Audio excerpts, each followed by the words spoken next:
वाह। अभी जैसे ही हम मेरे से पहले जो स्पीकर थे यहाँ पे उनकी स्पीच खत्म हुई तो विश्वास मानिए मेरे हाथ पैर कांपने लगे। मेरा दिल अभी भी बहुत तेज धड़क रहा है और मैं जो सोच रहा था सुबह से ये बोलूंगा वो पूरी फ्लॉपी मेरी डिलीट हो चुकी है कि अब अगले 10-15 मिनट में बोलूंगा क्या। रात भर से सोच रहा था कि बहुत कुछ बोलना है आज, और जिंदगी में पहली बार मुझे ऐसा इंटरनेशनल स्टेज मिला है तो दिल धड़कना लाजमी है। जीवन में पहली बार चढ़ा हूं और इतने सारे लोग, माय गॉड। मेरे पास कुछ भी नहीं है कि मैं आपको सिखा सकूं एक लाइन भी, क्योंकि मुझे लगता है कि अगर जिंदगी में, अगर पूरी जिंदगी में आपने कुछ सीख ही लिया तो यही बहुत है, क्योंकि सिखाने वाला तो पूरी दुनिया में सिर्फ एक ही है। तो उसके लिए एक बार जोरदार क्लैपिंग। देखो इस बार क्लैपिंग बड़ी तेज बजी है क्योंकि भगवान से सब डरते हैं। सिखाने के लिए कुछ नहीं है तो मुझे लगता है कि मैंने जो किया है अगर वो मैं थोड़ा सा आपको बता दूं तो उसमें अगर आपको कुछ मिल जाए तो सीख लेना, नहीं तो आपकी मर्जी। अब टाइम मिला है 10-15 मिनट तो कुछ तो बोलना ही पड़ेगा। तो कहानी शुरू होती है यूं। मैं यहीं पास में एक शहर है फिरोजाबाद, दिल्ली के पास में है, वहाँ मेरी पूरी शिक्षा दीक्षा हुई। जीवन के अपने लगभग 20 साल मैंने वहाँ गुजारे और उसके पास में है एक इटावा, यहाँ से लगभग 250-300 किलोमीटर दूर है। वहाँ पे मैं पैदा हुआ हूँ और उसके बाद मेरा कर्म क्षेत्र रहा कानपुर। और पैदा होने से लेके 2016 तक मेरे जीवन की एक सबसे शानदार शब्द है जिसने मेरा कभी भी पीछा नहीं छोड़ा, और वो है कर्जा।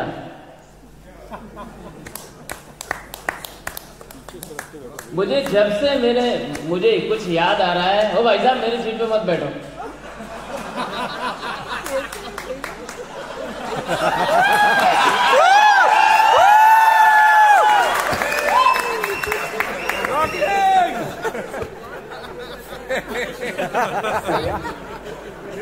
तो ये कर्जे ने मेरी ये हालत कर दी थी।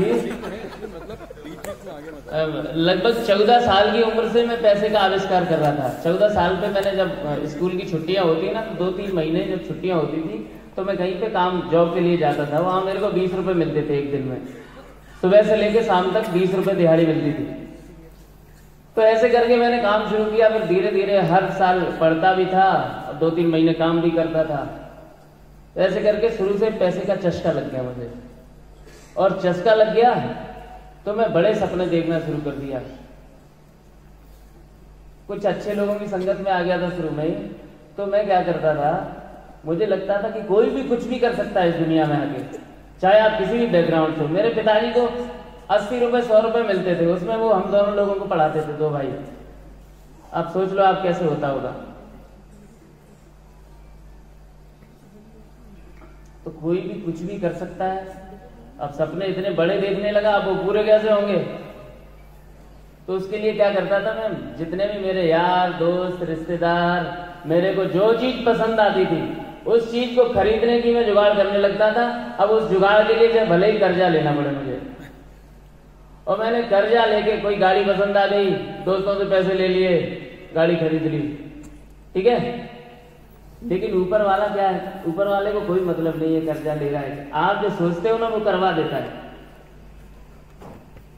तो धीरे धीरे मैं कर्जा लेते लेते लेते लेते लेते लेते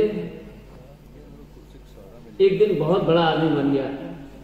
मैंने अपनी एक फैक्ट्री डाल दी, मेरे पास लग्जरी गाड़ियां आ गई, ये 2003 से लेके 5 तक की बात बता रहा हूँ।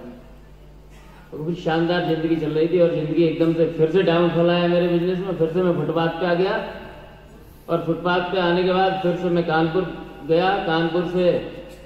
कानपुर की जो 10 साल की जिंदगी है 2007 से लेकर 2016 तक, भगवान करे कि ऐसी जिंदगी किसी को भी ना दे। मैं एक एक रुपए के लिए तरस गया था। मेरे बच्चों को हालत ये थी कि पार्ले जी का एक पैकेट लेता था और उसको 2 दिन पानी में घोल के उसको दूध की बोतल में डाल के पिलाता था मैं। ऐसे कई सारे दिन देखे मैंने। और ऐसा नहीं कि मैं मेहनत नहीं करता था, मैं खूब मेहनत करता था। मुझे 1 गिलास पानी चाहिए सर, कोई मुझे पानी नहीं दे।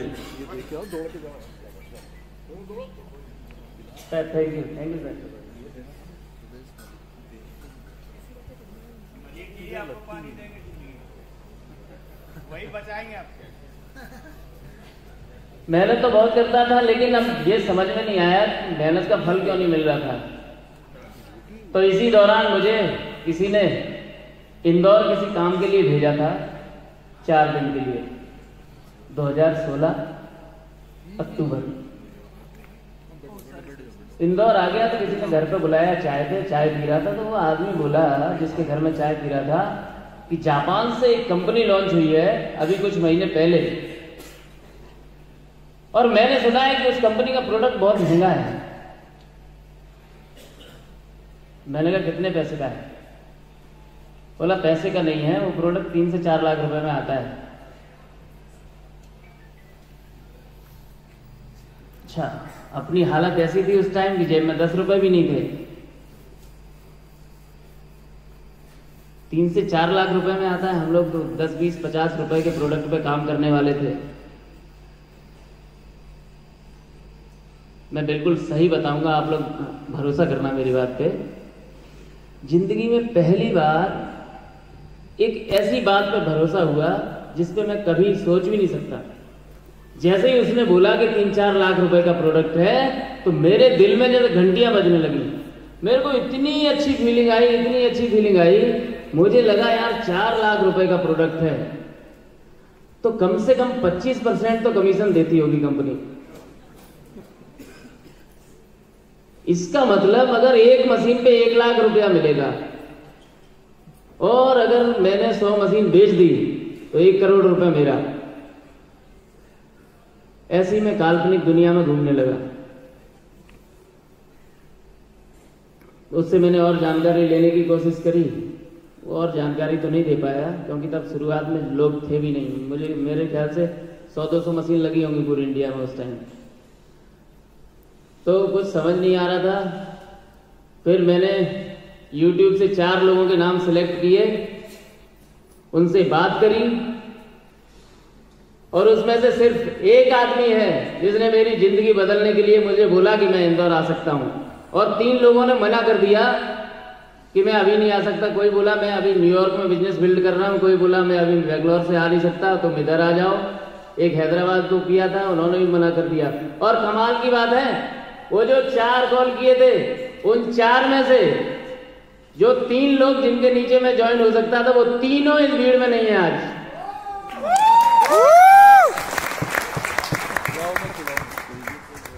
उन तीनों ने मना कर दिया। एक ही आदमी है, मैं चाहूंगा इस आदमी के लिए सबसे ज्यादा ताकत से तालियां बजाएं आप लोग।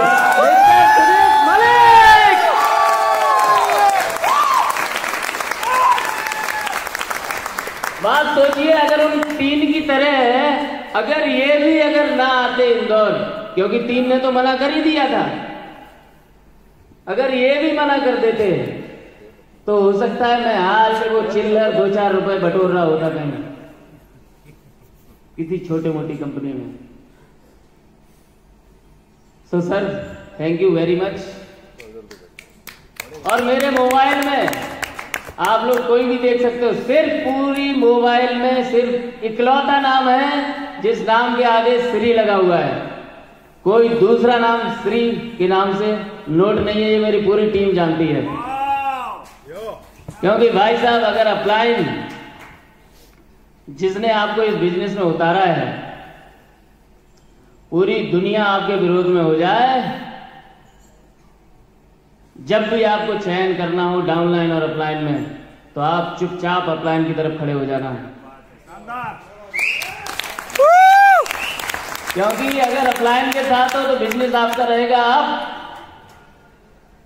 और अगर रहोगे डाउनलाइन के साथ बिजनेस रहेगा तो बिजनेस जाएगा नीचे।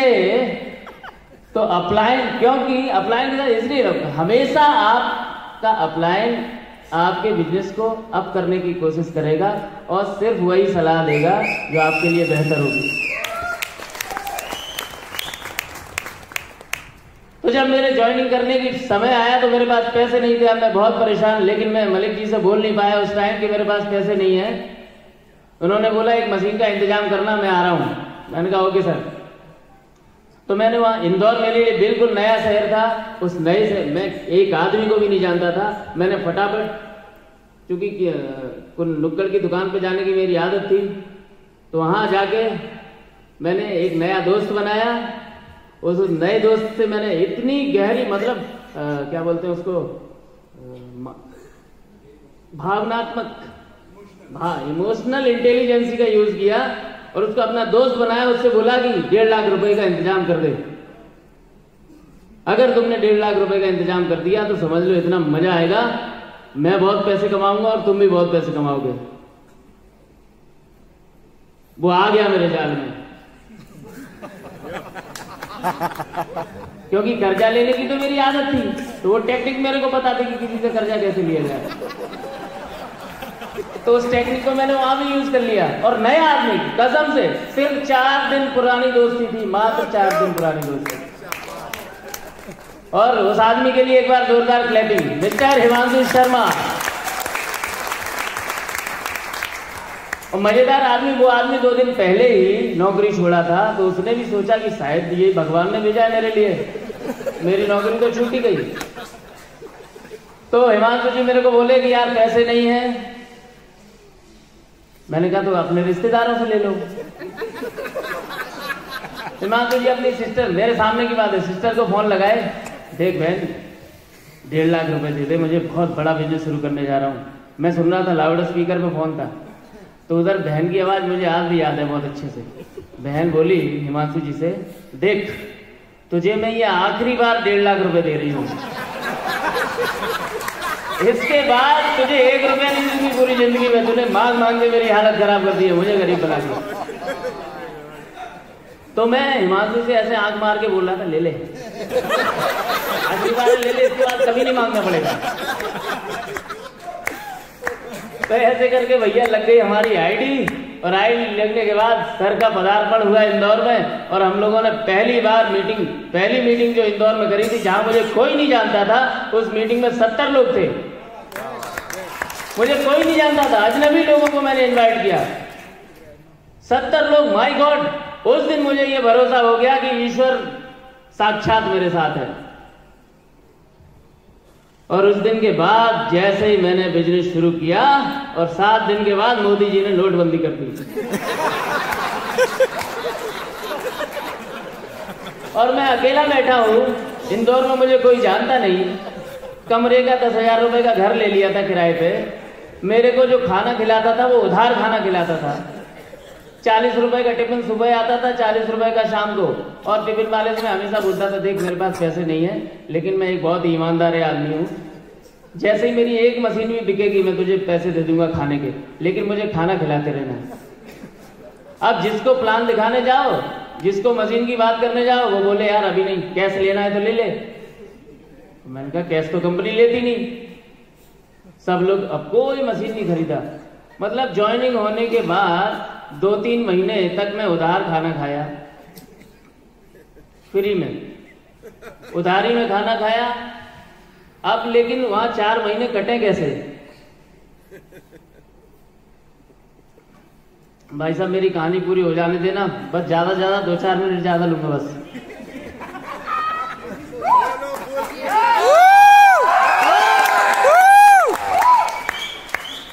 तो रुको तो ऐसे करके, लेकिन उन 3-4 महीने जब मेरी कोई मशीन नहीं बिकी ना, उस दौरान एक काम मैंने बहुत अच्छा किया, और वो काम था, क्योंकि मशीन तो लगी गई थी, अब मेरी तो देखो लगी थी टपराई आईडी, हिमांशु जी की लगी थी आईडी, तो उनसे मैंने बोला देखो भाई साहब पैसे आपने दिए, बड़ी मदद करी, मेरी आईडी लग गई, अब एक मदद और कर दो, ये जो मशीन है ना ये भी मुझे दे दो 2-3 महीने के लिए। तो बोले ठीक है ये भी ले लो। वो तो ईश्वर करवा रहा था ना कुछ, तो वो भी मशीन में ले आया अपने कमरे में, मैंने मशीन लगा दी, बाहर मोटर सर बता गए थे, पूरी सिस्टम सारा सिस्टम बता गए थे, सर बस 2-4 मिनट। तो मैंने मशीन लगाई और पानी देना शुरू किया, और पानी देना शुरू किया, 4 से 5 महीने मैंने फ्री पानी बांटा, और वो भी पानी कौन सा, वो जो 20 लीटर का आता है ना, मैं वो भी उधार मंगाता था, डेली 3-4 हजार रुपए का पानी मंगाता था और फ्री बांट देता था, और उस पानी वाले से भी बोलता था कि मैं चिंता मत कर, मेरी मशीन बिकने दे, मैं तुझे पूरा पैसा दूंगा। ये फ्री में पानी बांटना, इसने मेरी जिंदगी बदल दी, क्योंकि लोगों के जो पॉजिटिव वाइब्रेशन आए मेरे लिए, और मुझे लगता है कि आपकी जिंदगी में जब कुछ भी काम नहीं करती हैं तो दुआएं काम करती हैं, कोई भी काम नहीं आता तो दुआएं काम। तो लोगों की दुआओं ने मेरी जिंदगी बदल दी। तो सिर्फ 2 बात कहना चाहूंगा, अपने अपलाइन से मोहब्बत करें, बेपनाह मोहब्बत करें अपनी अपलाइन से, अपलाइन चाहे कैसी भी हो, आपको हमेशा फायदा होगा। दूसरा, ह्यूमैनिटी के बारे में सोचें, मानवता के बारे में सोचें, पैसा अपने आप आपके पीछे इतना आएगा। अब आज ये समझ लो मेरे नीचे मेरी टीम में लगभग कम से कम सर 25-26 शिक्षे होंगे, ज्यादा होंगे, कितने शिक्षे हो गए, कितने सारे शिक्षे 2 हो गए, अभी तो देखो लाइन लगने वाली है, और यहाँ जितने भी लोग बैठे हैं, डैश हेड तो इंडिया में सबसे पहला मैं ही जाऊंगा।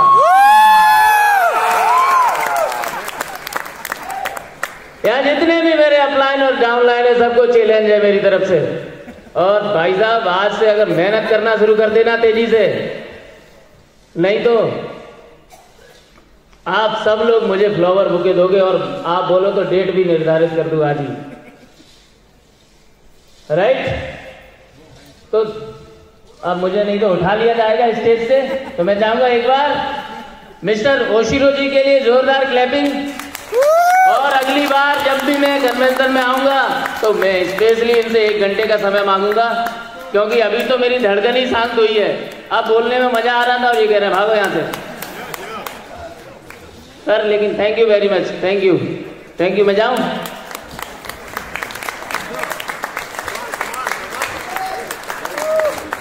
Thank you. He was amazing. Give him a big round of applause. Come on.